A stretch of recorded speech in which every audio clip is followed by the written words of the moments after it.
Bonjour à toutes et tous. Alors déjà, un grand merci pour l'invitation et l'organisation de cette journée. Aujourd'hui, on va parler transition écologique et surtout responsabilité. J'aimerais introduire cette conférence avec une citation belle, motivante, inspirante. Nous n'avons qu'une seule planète. Il est de notre devoir de la protéger. La transition écologique est l'affaire de tous et nous travaillerons sans relâche pour préserver la nature et le climat. C'est beau, hein? Quand on entend cette phrase, on se dit c'est bon, il va y avoir du changement, le gouvernement va se réveiller et il va faire des actions fortes. Vous savez de quand date cette phrase? 2012. C'est pendant le mandat de François Hollande. On est en 2023. On est dans la merde. J'aurais aimé que les politiques prennent en compte leurs responsabilités. Donc aujourd'hui, c'est ce qu'on va voir, puisque les grandes entreprises, comme les grands événements, polluent énormément.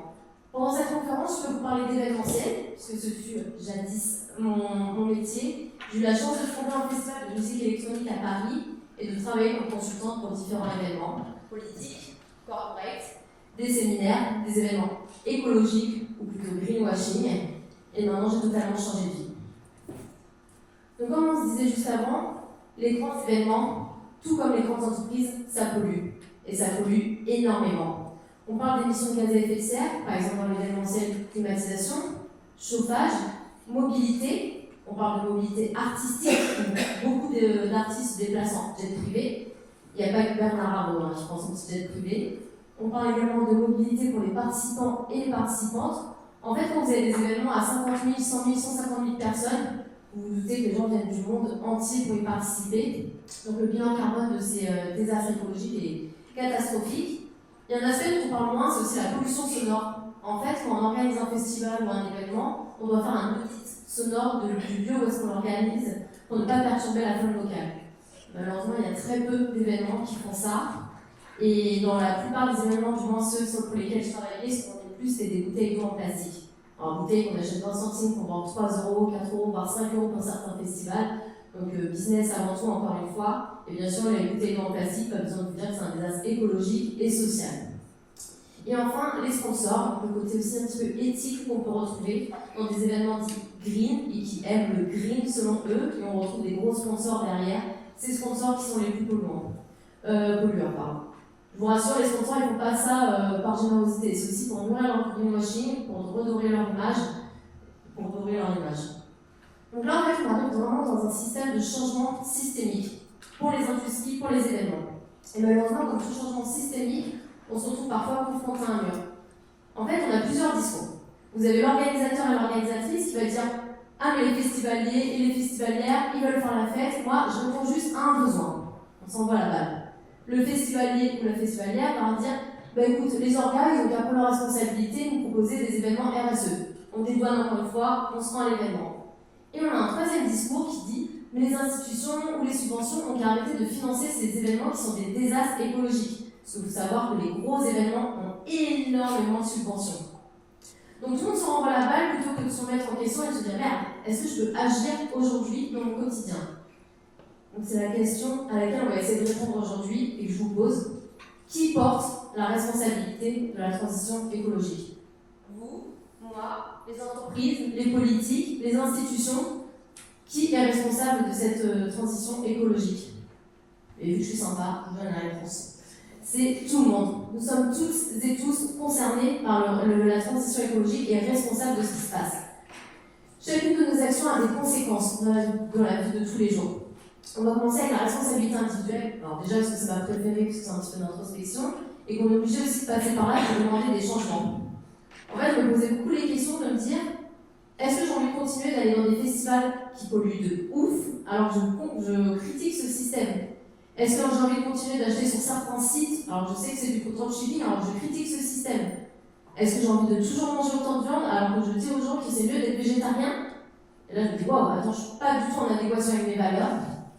Pour la petite anecdote, donc il y a eu le Covid, de toute façon, j'ai perdu tous mes clients, tous mes événements, déménagement à Toulouse, changement de vie et déclenchement de la transition écologique, qui était très, très, très violent, parce que la personne de vivre un choc émotionnel aussi intense. On se rend compte que ça fait des années qu'on pollue, c'est une grosse claque et toute sa vie qui est mise en question.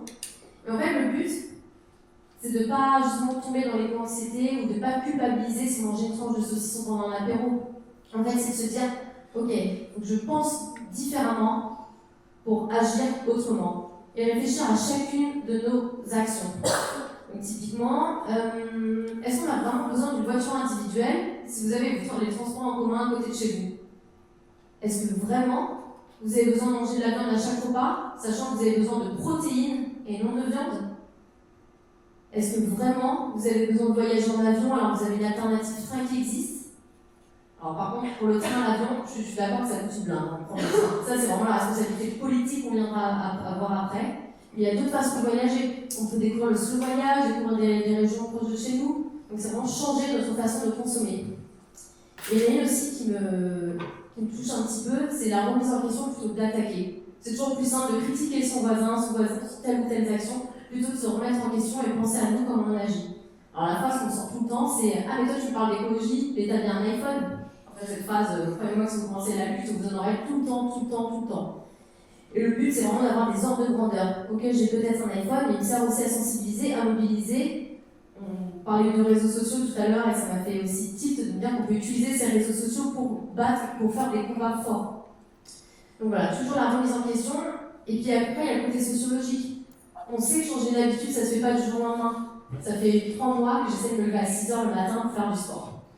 Autant vous dire que je réussis 2 fois, parce que je me mets des objectifs trop forts. Je me dis, ok, tous les matins, je me lève à 6h, je vais au crossfit, je vais courir, je me lève à 9h, je prends mon petit déj pendant une demi-heure et je vais au taf. Et en fait, j'ai changé mon mindset et je me suis dit, arrête de me mettre des ambitions trop grandes. Essaye de le faire une fois dans la semaine. Couche-toi à 22h et arrête d'être sur ton téléphone 1 heure avant de dormir. Et petit à petit, j'ai réussi comme ça à changer mon mode de vie et à me lever 2 fois par semaine à 6h. Et c'est comme ça qu'on voit notre progrès. Il faut voir que la sociologie et les habitudes, c'est vraiment très dur à changer. Il y a aussi après des petites habitudes qu'on peut prendre. Faire votre lessive vous-même, donc manger moins de viande, que votre portefeuille il sera content. Soutenir les associations locales, faire des fresques, des ateliers d'automne et faire votre bilan carbone.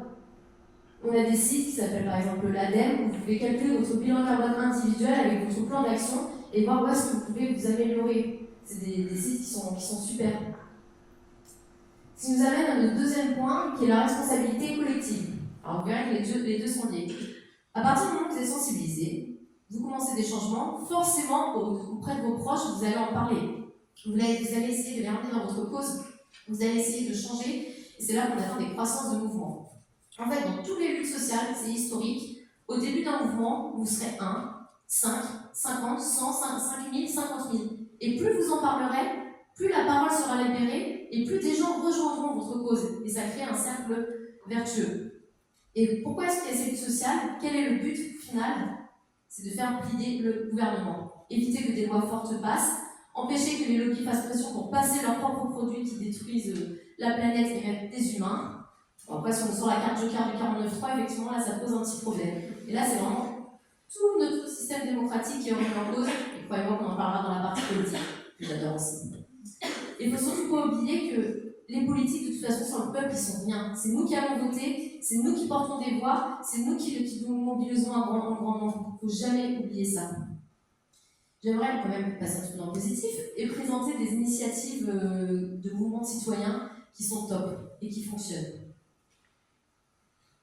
Alors les marches pour le climat, qui sont quand même assez connues, c'est dans le monde entier des millions, je dis bien des millions de personnes qui se retrouvent, qui marchent comme son nom l'indique, pour demander des changements forts, des lois, des prises de conscience et des prises de décision politiques. Et ça, c'est très beau de voir que autant de monde peuvent se retrouver autour d'une belle cause. Et ça donne de l'espoir, surtout quand on peut passer des périodes pas très cool à cause du changement climatique.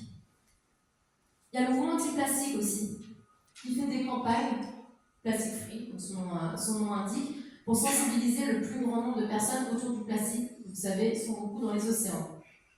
Et justement, là, on a vu une belle chose se passer. Il y a une loi qui est passée pour interdire l'utilisation du plastique à usage unique pour les entreprises. On a vu donc avec ce mouvement, des lois peuvent passer. Il y a également la sensibilisation qui est faite. Il y a de plus en plus de gens qui essayent d'acheter du vrac plutôt que d'acheter des produits en plastique dans des grandes enseignes. Alors après, le vrac pose d'autres problèmes, parce qu'effectivement c'est cher, j'aimerais bien acheter que du bio, que du vrac. Mon banquier n'est pas trop chaud pour ça. Donc là, c'est vraiment aussi encore une fois un problème politique. Augmenter le pouvoir d'achat des gens pour que tout le monde puisse correctement manger pour protéger la planète. Vous verrez que de toute façon, tout est lié, l'individuel, le collectif, le politique. Il y a un autre mouvement qui s'appelle le mouvement de la permaculture. En fait, c'est pour mettre en avant une agriculture respectueuse du sol, du vivant, de notre corps. J'imagine que vous devez connaître ça pour le coup au sein de votre école. Et ça, pareil, c'est de sensibiliser les gens et leur montrer qu'ils peuvent manger correctement tout en le relocalisant. Parce qu'en fait, en transition écologique, le plus important, c'est de relocaliser. Il faut arrêter, par exemple, de manger des avocats qui viennent d'Amérique du Sud. On peut ensemble trouver une autre façon de se nourrir. Je donne cet exemple d'avocat parce que c'est ce qu'on ressent le plus, par exemple, à des gens végétariens qui, malheureusement, mangent peut-être beaucoup d'avocats.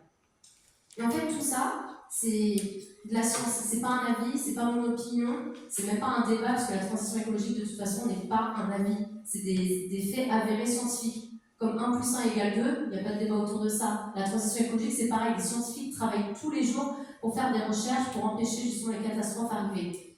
L'écriture, par exemple, aussi du rapport du GIEC. Pour retourner quand même un petit peu en événementiel, qui reste quand même mine de rien ma passion, c'est aussi de réfléchir à d'autres façons d'organiser des événements. Donc je me suis spécialisée avec les Halles de la Transition sur l'éco-conception événementielle. Donc c'est vraiment prendre en compte l'environnement pour créer votre événement, plutôt que d'avoir 20 artistes qui viennent en jet privé et en plus qui font les petits vents backstage, c'est de relocaliser et prendre des artistes également locaux. C'est aussi le côté sociologique qui va avec et le côté social.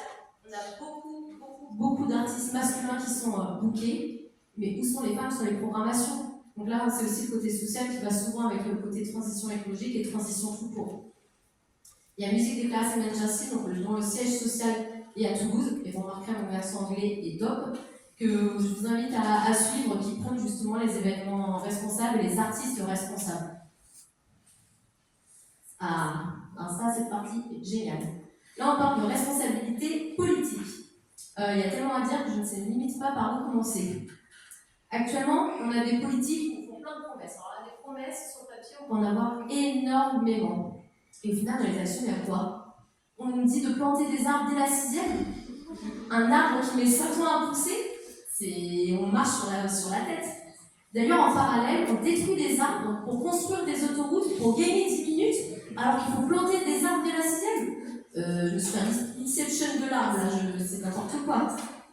On préfère parler des tenues des femmes dans les écoles plutôt que s'intéresser aux problèmes sociétaux de la transition écologique. Non mais attendez, on parle de la survie de l'humanité, de nos enfants, de nos petits-enfants qui n'auront plus rien peut-être à boire comme à Mayotte, et on me parle de combien de femmes vont s'habiller à l'école. Je trouve ça aberrant. Et encore, là je suis assez calme. C'est vraiment pas possible. D'où l'importance, vraiment, je ne veux pas faire de politique, mais l'importance de nos votes, de sensibiliser et de mobiliser un maximum de monde. Et là, on se dit, mais pourquoi est-ce que les politiques agissent comme ça? Alors, soit ils sont complètement perchés, soit ils ne sont pas du tout sensibilisés, soit peut-être il y a des gens qui font pression sur eux et donc ils n'ont pas les bonnes informations. J'opte peut-être pour la réponse numéro 3, qu'on appelle les lobbies. Alors, les lobbies, généralement, c'est des entreprises pas toujours vertueuses qui vont faire tout ce qui est influence auprès des politiques pour faire passer leurs lois, pour faire passer leurs produits. Je vous invite à voir le film Goliath, qui traite très bien du sujet sur les pesticides. Et surtout, ils vont faire des campagnes de désinformation. Bon, promis, je ne citerai pas de chaînes comme CNews qui font beaucoup justement de relais de ces campagnes-là. Mais en fait, le problème, c'est qu'ils retardent les réglementations. Mais pourquoi est-ce qu'ils font ça? La planète se détruit, les gens meurent tous les jours. Quel est leur intérêt? Alors en fait, un lobby, comment ça fonctionne? Il va y avoir beaucoup d'actionnaires qui gagnent beaucoup d'argent, qui passent tous leurs étés sur leur petit yacht, et à côté, on a des gens qui meurent tous les jours. Donc l'actionnaire, il dit argent, gens qui meurent, l'argent c'est cool. Et voilà comment on arrive là. C'est le court-termisme financier au détriment de la durabilité. Vous avez 2 grosses industries, pour ne citer qu'elles, il y en a beaucoup, tout ce qui est industrie pétrolière et gazière, qui financent énormément de campagnes pour discréditer la science. Donc des scientifiques qui étudient des sujets toute la journée, dont c'est le métier, qui sont experts et expertes, sont discrédités par des lobbies qui pensent qu'à leur intérêt financier. Et les politiques, vous pensez qu'ils écoutent qui? Les lobbies ou les scientifiques? Vu l'état de notre planète et de nos lois, je peux vous dire que c'est les lobbies qui sont écoutés malheureusement. Il y a également l'industrie minière qui est extraction de ressources naturelles. Avec ces 3 mots, on comprend que c'est une catastrophe de toute façon. Donc voilà, malheureusement, les lobbies font la pression sur les politiques pour rien ne change. Une petite dernière quand même, histoire de terminer en beauté. C'est une petite responsabilité bonus, donc les médias, les journalistes. Les journalistes, leur devoir, c'est de nous informer pour qu'ensuite on prenne la bonne décision. Jusqu'ici, tout est normal. Sauf que les journalistes sont nourris eux-mêmes de désinformation. Par exemple, vous saviez que là, on vient de passer la 6e limite planétaire, 6 sur 9, donc qui est l'eau. Bon, c'est une catastrophe, hein, on passe le côté alarmant, puisque malheureusement, je pense qu'on le sait toutes et tous. Vous avez vu combien de journaux mettent ça sur leur une? 0. Moi, pareil. Je n'ai vu aucun, alors c'est quelque chose qui devrait faire la une de tous les journaux, de tout, et pas savoir quelle star sort avec quelle star à la Fashion Week ou le modèle Louis Vuitton. Ça, on s'en fiche. Le but, c'est vraiment de nous sensibiliser et de prendre les bonnes décisions après. Moi, j'ai envie de poser la question, justement, peut-être qu'il y a des futurs journalistes parmi vous. En fait, il faut combien d'alertes, combien de rapports scientifiques, combien de grèves de la faim ou d'activistes en prison pour que les médias parlent de ce sujet? Il y a des gens, justement, pour faire référence à l'autoroute dont on parlait tout à l'heure, qui sont en grève de la faim. Certains, depuis 15 jours, ils font ça pour leurs enfants, pour les futures générations. Et on a besoin d'en arriver là pour que les médias s'emparent du sujet. C'est quand même désastreux. C'est ainsi que sont nés justement des groupes de désobéissance civile non violente. Je dis bien non violente. On va prendre un exemple qui a fait beaucoup parler pour le coup les médias. Une œuvre d'art qui a reçu un peu de peinture, œuvre d'art protégée par une vitre, je tiens à préciser. Une œuvre d'art protégée par une vitre a reçu un peu de peinture puisqu'on voulait que les médias justement parlent de cette action-là et parlent de la transition écologique. Alors la polémique, ça a été « Mais vous avez vu ces délinquants, ces racailles qui lancent de la peinture sur un tableau avec une vitre, pardon. » Donc vous avez des gens qui meurent tous les jours, un tableau avec une vitre, et la priorité c'est de parler de jeunes qui ont lancé de la peinture sur un tableau avec une vitre. On s'en fiche des gens qui meurent tous les jours en bas de chez nous dans d'autres pays. On en est là en fait. C'est vraiment très triste de savoir ça. Quand même, pour ne pas être trop dépressif, on va terminer avec une petite note d'espoir. Alors, je peux comprendre qu'on ait des périodes où on est vraiment très mal à cause de la transition écologique. C'est aussi beaucoup de... c'est par période, des moments où on arrive à retrouver de l'espoir, de la force, des moments où on se dit à quoi ça sert tout ce qu'on fait, des moments où on a envie de tout arrêter, des moments où on se pose peut-être même la question est-ce que je ne dois pas devenir égoïste comme les autres pour plus justement être dans ce mal-être qui est très dur à vivre. Puis après, je vous passe aussi tout ce qui est repas de famille avec des débats un peu relous avec le tonton de droite qui va nous sortir n'importe quoi. Donc voilà, le but c'est pas non plus d'être dans un mal-être constant. Et quand dans ces moments-là où je me sens pas très bien, ce qui me redonne l'espoir, c'est vraiment le collectif. De voir autant de gens de se battre pour notre vivant, pour les humains. Et je me dis, bon ok, tout ça on le fait pas pour rien, il y a quand même des choses qui vont changer, même si c'est long, même si c'est pas facile. J'ai quand même envie d'y croire et de me battre. Et en plus je crois au karma, donc comme ça peut jouer dedans. Voilà, merci à toutes et à tous.